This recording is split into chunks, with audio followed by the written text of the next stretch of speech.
शहर के हृदय में, जहां बाजार जीवन से भरा रहता था और दुकानदार आने जाने वाले ग्राहकों को आवाजें देते थे, वहां एक दयालु और ईमानदार मोची अपनी प्रेमपूर्ण पत्नी के साथ रहता था।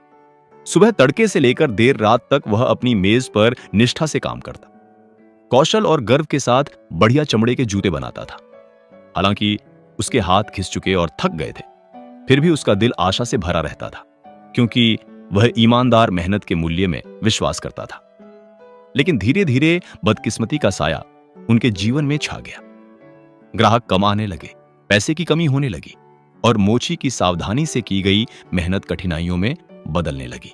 दिन प्रतिदिन उनकी बचत घटती चली गई, यहां तक कि अंततः मोची के पास इतना भी पैसा नहीं बचा कि वह चमड़े का एक टुकड़ा तक खरीद सके। प्रिय, खाना तैयार है, पहले चलो खाना खा लें। जरूर मेरी प्रिय, मैं अभी वहीं आ रहा हूं। मेरी प्रिय, मुझे डर है कि हमारे पास पर्याप्त चमड़ा नहीं है। क्रिसमस इतना पास है, मुझे आशंका है कि हमारे पास बहुत कम ही बचेगा। हिम्मत मत हारो मेरी प्रिय, जैसे जैसे और जूते बिकेंगे हम और चमड़ा खरीद लेंगे। बचे हुए आखिरी चमड़े के टुकड़े से मैं सबसे बेहतरीन जोड़ी जूते बनाऊंगा। जैसे ही रात ढली, मोची और उसकी पत्नी थकान के साथ सोने चले गए, इस उम्मीद में कि सुबह कोई बेहतर खबर मिले। अगली सुबह वे तड़के उठे और मोची बिना देर किए अपनी कार्यशाला की ओर बढ़ा। वहां पहुंचकर उसे एक सुखद और अनोखा आश्चर्य मिला, एक ऐसा दृश्य जो हमेशा के लिए उनके जीवन की दिशा बदल देने वाला था। जल्दी यहां आओ, मेज पर जूतों की एक जोड़ी रखी है। मुझे बिल्कुल समझ नहीं आ रहा कि ये यहां कैसे आ गई। क्या ये कैसे हो सकता है? यह बिल्कुल परफेक्ट है, हर सिलाई एकदम सही है। चिंता की जगह जल्दी ही खुशी ने ले ली और उनकी आंखों में फिर से उम्मीद लौट आई। चलो उसे आज ही बेच देते हैं। उन्होंने गर्व और उम्मीद के साथ जूतों को अपनी दुकान की शोकेस में सजा दिया। ज्यादा देर नहीं हुई कि बेहतरीन कारीगरी से आकर्षित होकर एक सलीके से सजा धजा ग्राहक दुकान के भीतर आ गया। क्या वहां कोई है? मैं बाहर डिस्प्ले में रखे जूते पहनकर देखना चाहता हूं। लीजिए जनाब। ये अब तक के सबसे बेहतरीन जूते हैं जो मैंने देखे हैं। मैं इन्हें पहनकर देखना चाहूंगा। ये बिल्कुल सही फिट होते हैं। इतनी उम्दा कारीगरी दुगनी कीमत की हकदार है। यहां आओ, तुम कहां हो? मुझे तुमसे कुछ साझा करना है। जूते दुगनी कीमत पर बिक गए हैं।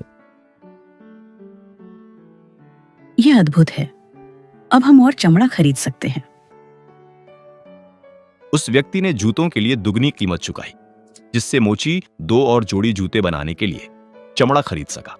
नई उम्मीद से भरकर मोची देर रात तक काम करता रहा, जब तक कि थकान ने उसे घेर नहीं लिया। उसने अपने औजार और अधूरा चमड़ा सावधानी से एक ओर रख दिया और सोने चला गया। अगली सुबह जब उसकी आंख खुली तो एक और मनभावन आश्चर्य उसका इंतजार कर रहा था।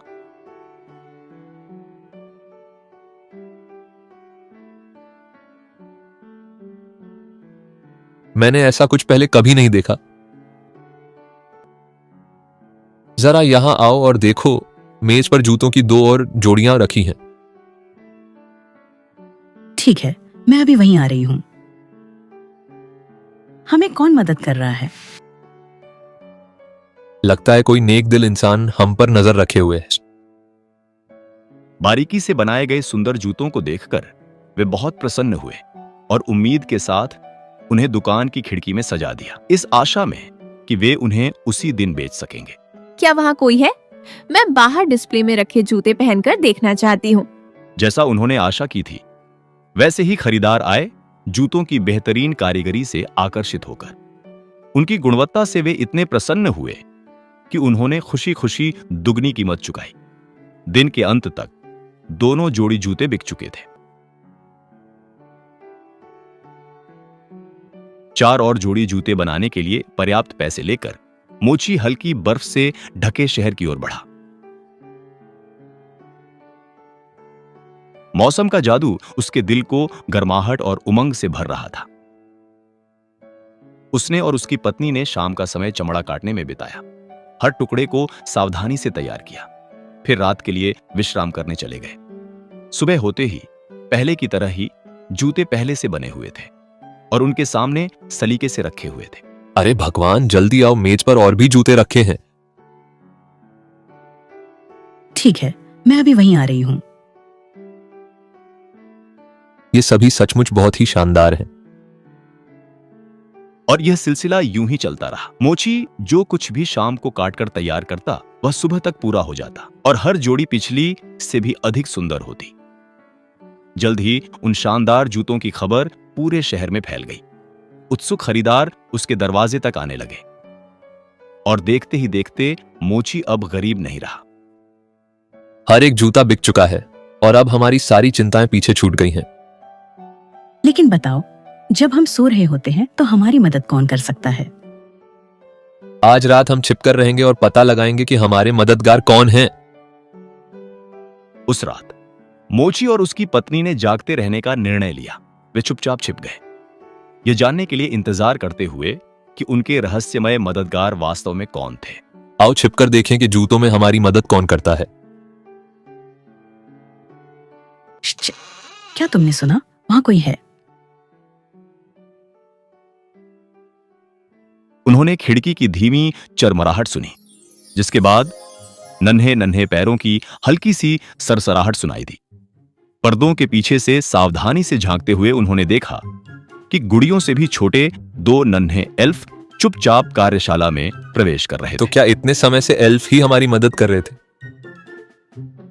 उनके कपड़े घिसे पिटे थे और उनके छोटे छोटे पैर नंगे थे, फिर भी वे पूरे उद्देश्य के साथ आगे बढ़ रहे थे, मानो यह जगह उनका अपना घर हो। फिर वे इतनी तेजी और कुशलता से सिलने, सीने और हथौड़ा चलाने लगे कि मोची और उसकी पत्नी विस्मय से देखते रह गए। उन्हें अपनी आंखों पर विश्वास ही नहीं हो रहा था।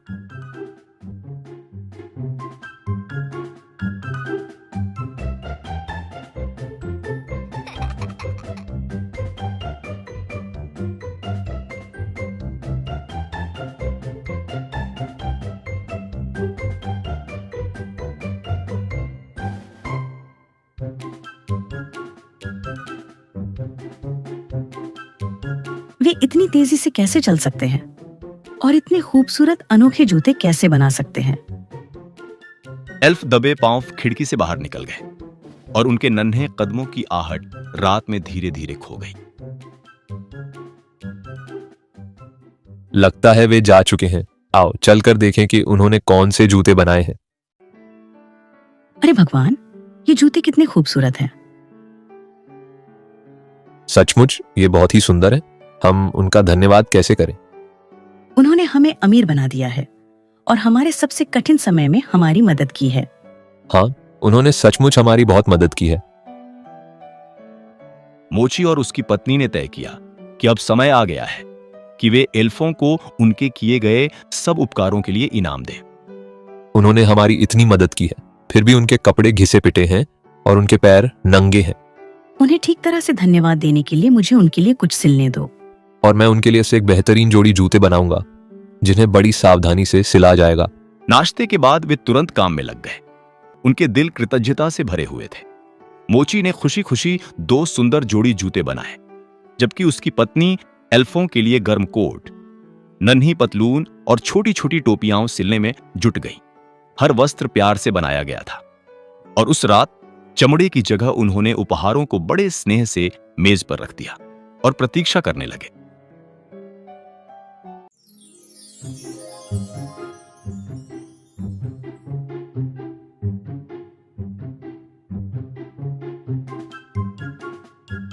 एल्फ एक बार फिर कार्यशाला में आ गए, एक और रात का काम करने के लिए तैयार। लेकिन चमड़े के टुकड़ों की जगह उन्हें सुंदर उपहार मिले। पहले तो वे हैरान रह गए, फिर उन्होंने अपने नए गर्म कपड़े उठाए और पहन लिए। कपड़े पहनने के बाद वे खुशी खुशी गाने लगे और कमरे में नाचने लगे।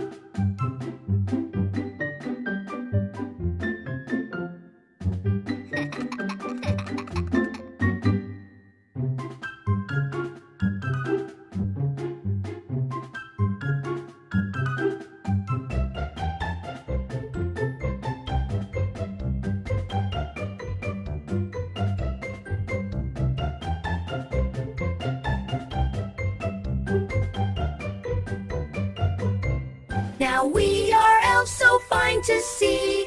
No longer cobblers shall we be. अंत में वे खिड़की से बाहर निकल गए, अपने नए गर्म कपड़ों और जूतों में बर्फ पर खुशी खुशी चलते हुए, और फिर कभी दिखाई नहीं दिए। उस दिन के बाद से मोची और उसकी पत्नी लगातार बेहतरीन जूते बनाते रहे और लंबा सुखी जीवन बिताया।